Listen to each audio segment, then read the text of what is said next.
بسم اللہ الرحمن الرحیم۔ بسم اللہ الرحمن الرحیم۔ علم اخلاق کی کتاب لاہوتی انسان اور اس کا دوسرا مباحثہ کر رہے ہیں، اور چوتھی فصل جس کا عنوان ہے کہ جو نفس انسانی ہے وہ مجرد ہے، یعنی مادہ اور مادہ کے آثار سے پاک ہے۔ اور نفس کی تعریف بھی ہم نے عرض کی تھی کہ جب روح بدن کے ساتھ ملحق ہوتی ہے تو اس کو نفس کہتے ہیں۔ تو ہم نے عرض کیا تھا کہ انسان کو جو علم حاصل ہوتا ہے وہ ظاہری حواس کے ذریعے سے باطنی حواس، یعنی باطنی حواس کون سی؟ جو قوت خیال، وہم، حافظہ، اس سے مشترک اور متصرفہ، اس کو حاصل ہوتا ہے۔ پھر اس کے واسطے سے یہ عقل کے پاس علم حاصل ہوتا ہے، اور عقل جو ہے وہ کلی علم کی صورت میں اپنے پاس اس کو محفوظ رکھتا ہے۔ اور عقل کیا ہے؟ انسانی روح کی قوت کا نام عقل ہے۔ تو اس میں ہم نے عرض کیا تھا کہ جو انسان کے پاس جو علوم حاصل ہوتے ہیں وہ دو طرح کے ہیں۔ ایک جو ظاہری اور باطنی حصات، ظاہری اور باطنی حواس سے جو علم حاصل ہوتا ہے، اور جو دوسرا علم حاصل ہوتا ہے وہ انسان کا عقلی علم ہے۔ اور عقلی علم جو ہوتا ہے یہ کلی ہوتا ہے اور مجرد ہوتا ہے اور بسیط ہوتا ہے۔ اس پر بحث آگے کافی زیادہ آئے گی۔ تو یہ جو انسان ہے تو نفس انسانی خود کیا ہے؟ وہ مجرد ہے، یعنی انسان کا نفس، یعنی انسان کی جو روح ہے وہ مجرد ہے، اور جو اس کی جو قوت ہوگی وہ کیا ہوگی؟ عقل جو ہے وہ بھی مجرد ہوگی۔ اس پر دلیل، ایک بہت بڑی دلیل ہے اس پر، کہ جب انسان بوڑھا ہوتا جاتا ہے تو انسان کے جو ظاہری حواس ہیں یہ والے، یہ کیا ہوتے جاتے ہیں؟ کمزور۔ عقلی بات ہے، انسان جب 60-70 سال کا بوڑھا ہوتا ہے تو انسان کے جو تمام ظاہری حواس ہیں، نظر کمزور ہونا شروع ہو جاتی ہے، سماعت میں مسئلہ ہوتا ہے، کلام میں، اسی طرح لمس میں، اور اس کے ساتھ ساتھ انسان کی جو باطنی حواس ہیں وہ بھی انسان کی آہستہ آہستہ، جیسے یادداشت کمزور ہو جاتی ہے۔ 80-90 سال کا ہو تو اکثر طور پر یہ اس کی یادداشت بھی کمزور ہو جاتی ہے۔ اگر انسان کا جو یہ نفس انسانی ہے اگر یہ مجرد نہ ہو، یعنی جسمی ہو، تو یہ جو ظاہری حواس انسان کے کمزور ہو رہے ہیں تو اس نفس انسانی کی یہ جو قوت عقل ہے اس کو بھی کمزور ہو جانا چاہیے، اس کو بھی ضعف عارض ہونا چاہیے۔ جبکہ ہم دیکھتے ہیں کہ انسانی جو عقل، کلی عقل ہے، اس میں ضعف نہیں ہوتا۔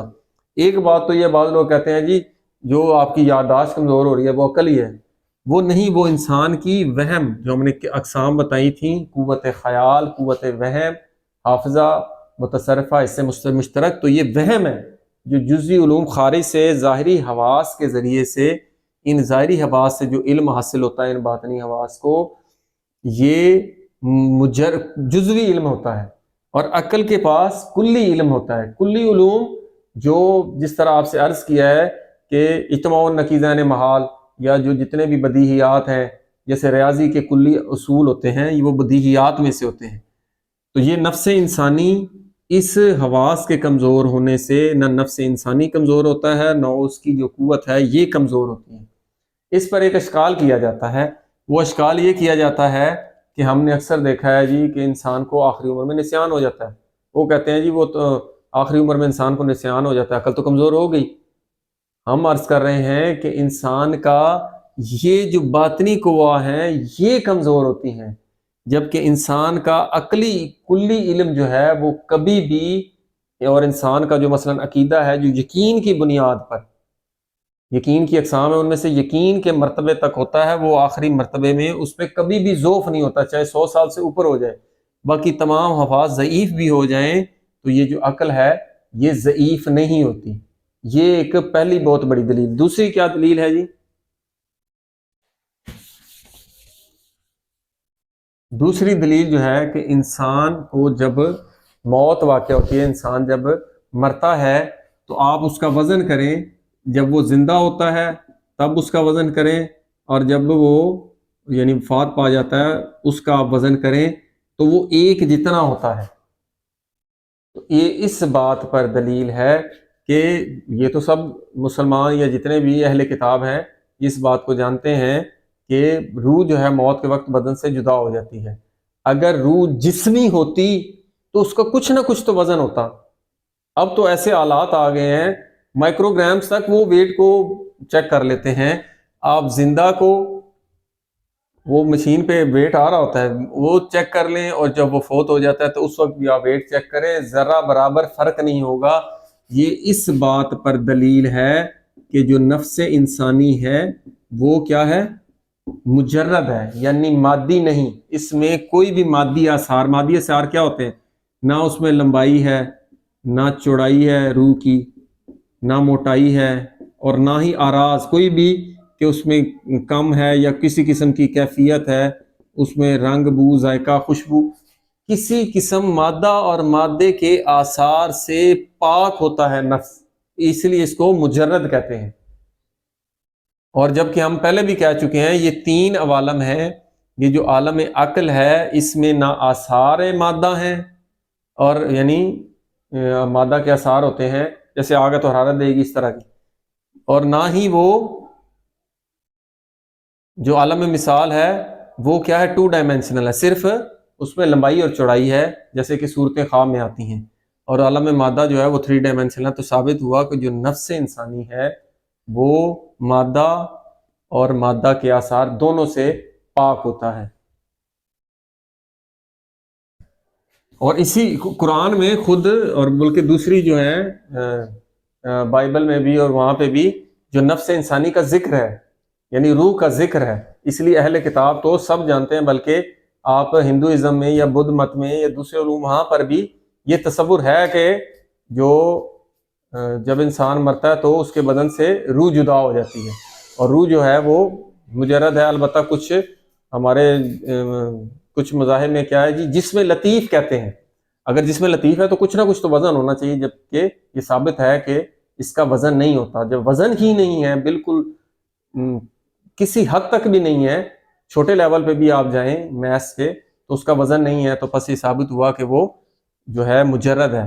اور خود قرآن میں کیا ہے, سنریہم آیاتنا, ہم ان قریب دکھائیں گے ان کو اپنی نشانی, آیات یعنی اپنی نشانیاں, کس میں فی آفاقہم فی انفسہم, یعنی اس بیرونی عالم میں بھی دکھائیں گے اور انسان کے اپنے نفس میں بھی دکھائیں گے, حتیٰ یتبین لہم, حتیٰ کہ ان پر کیا واضح اور روشن ہو جائے گا کہ انہ الحق, کہ اللہ تعالیٰ حق ہے. تو یہ آیت بھی کیا بتا رہی ہے کہ انسان جو ہے اس کے پاس 2 ہیں, ایک اس کا بدن اور ایک اس کی روح. اس لیے اللہ کہہ رہا ہے کہ ہم اپنی نشانیاں دکھائیں گے, خود انسان کے اس نفس میں بھی دکھائیں گے اور خارج میں بھی. اسی لیے بہت زیادہ مقامات پہ قرآن میں اس عالم کا بھی ہے کہ دیکھو اس میں اللہ تعالیٰ کی نشانی ہے, دن کے آنے جانے میں, دن اور رات کے آنے جانے میں, اور دوسری چیزوں میں, آسمان کی خلقت میں, سب کیا ہے نشانیاں ان لوگوں کے لیے جو عقل رکھتے ہیں. تو خارج میں بھی اللہ تعالیٰ کی نشانی ہے اور انسان کے نفس میں بھی. لیکن ہم نے عرض کیا تھا ابتدائی مرحلے میں کہ جو سب سے بلند معرفت ہے وہ انسان کی اپنے نفس کی معرفت ہے. اسی وجہ سے یہ جو قرآن ہے اس میں زیادہ انسان پردوز, انسان کی ہدایت کے لیے یہ کتاب ہے. اور یہ جو سائنس آج کل جس کے پیچھے لگی ہوئی ہے کہ یہ جسم ہی سب کچھ ہے, جب آپ اس حصے کی طرف لگ جائیں گے تو آپ اس سے ہٹ جائیں گے, اور معرفت حق تعالی اس کے ذریعے سے ہونی ہے. یہ ایک بہت بڑا پروپیگنڈا ہے کہ انسان جسم, سائنس ہے, سائنس کیا کر رہی ہے, سائنس تو اس کائنات کے علوم کو جان رہی ہے, کلی قوانین کو جان رہی ہے. آپ لاؤ گریوٹی دیکھیں, اب کوانٹم تھیوری ہے, جو بھی جتنی بھی تھیوری آ رہی ہیں, کاسموس میں جتنی بھی آپ انفارمیشن لے جائیں, ایسٹرونومی دیکھ لیں یا ایسٹرولوجی دیکھ لیں, جتنے علوم ہیں وہ قوانین دریافت کریں جس طرح یہ نظام چل رہا ہے. تو اگر آپ کی یہ کبھی ہوگی تو اس عالم بدن میں جتنی بھی چیزیں, جو بھی علوم حاصل ہوں گے وہ حق تعالیٰ کی طرف لے کے جائیں گے. لیکن آپ کی یہ جب روح ضعیف ہوگی اور سارا ادھر زور جائے گا تو پھر اس طرف سے آپ ہٹ جائیں گے اور معرفت حق تعالی حاصل نہیں ہوگی، اور یہی پروپیگنڈا ہے کہ اس طرف لائیں۔ اس لیے اللہ تعالیٰ نے کہا ہے کہ دنیا میں اس قدر نہ کھو جائیں کہ وہ آپ کو ادھر سے ہٹا دے۔ تو اس وجہ سے یہ سائنس جو ہے یہ اس طرف انسان کو راغب کر رہی ہے، جبکہ قرآن جو ہے وہ کیا بتاتا ہے کہ اپنے نفس کی معرفت آپ حاصل کریں۔ اسی لیے کہہ رہا ہے کہ ہم اپنی نشانیاں دکھائیں گے آپ کے نفسوں میں بھی، تو یہ نفس کا قوی ہونا انسان کا ضروری ہے۔ تو پس انسان جو ہے یہ اللہ تعالیٰ کی بہترین مخلوق ہے، اسی لیے قرآن میں احسن تقویم آیا ہے۔ بہترین اللہ تعالیٰ کی جو خلقت ہے وہ کیا ہے؟ انسان ہے۔ اور اسی لیے کیا کہ ان اللہ خلق آدم علی صورت ہی، اللہ نے آدم کو اپنی صورت پر خلق کیا۔ یہ انسان کی بہترین تخلیق جو ہے وہ انسان ہے۔ تو پس انسان کا جو ہے وہ تمام جو ہے کون سی نباتی، نفس نباتی، نفس حیوانی اور نفس انسانی، ان سب کا جامع ہے کہ جو چیز پودوں میں اس کا جو نفس اس کو کنٹرول کر رہا ہے، اسی طرح حیوان کو جو نفس کنٹرول کر رہا ہے، اور پھر وہ دونوں نفس بھی اور یہ نفس بھی، یہ ساری قوتیں اللہ تعالیٰ نے انسان کو ایک ایسا جامع مخلوق بنائی ہے کہ یہ تینوں، اور پھر تینوں عوالم بھی انسان میں ہیں۔ کون سے؟ کہ انسان کا جو بدن ہے وہ عالم مادہ سے ہے، اسی طرح انسان خواب میں عالم مثال سے بھی ربط قائم کرتا ہے، اور انسان کو اللہ نے عقل دی جو کہ عالم عقل سے بھی رابطہ قائم کرتی ہے۔ تو یہ انسان ان سب کا جامع ہوا۔ اور پھر حقیقت کیا ہے انسان کی، وہ ہم عرض کر چکے ہیں۔ انسان مرتا ہے تو جب روح جدا ہوتی ہے تو بدن بھی ختم ہو جاتا ہے، جیسا کہ حدیث میں آیا ہے کہ انسان کے بدن اور انسان کی روح میں جو ربط ہے وہ ایسے ہی ہے جیسے ایک ڈبی میں ایک گوہر نایاب نگینہ ہوتا ہے، اور نگینے کو نکال کر اس ڈبی کو پھینک دیا جاتا ہے، اور ڈبی جو ہے ایک آلہ ہے اس عالم میں روح کو اپنا اظہار کرنے کے لیے۔ اور جب تک، اسی لیے کہتے ہیں بدن کو آپ اس کی حفاظت کریں، یہ اللہ کی امانت ہے کہ اس کے ذریعے سے اظہار ہونا ہے، یہ حقیقت نہیں ہے کہ اس کو حقیقت سمجھ لیں اور اس کی طرف متوجہ ہی نہ کریں، ورنہ انسان اللہ تعالیٰ سے بھی دور ہو جاتا ہے۔ والحمدللہ رب العالمین۔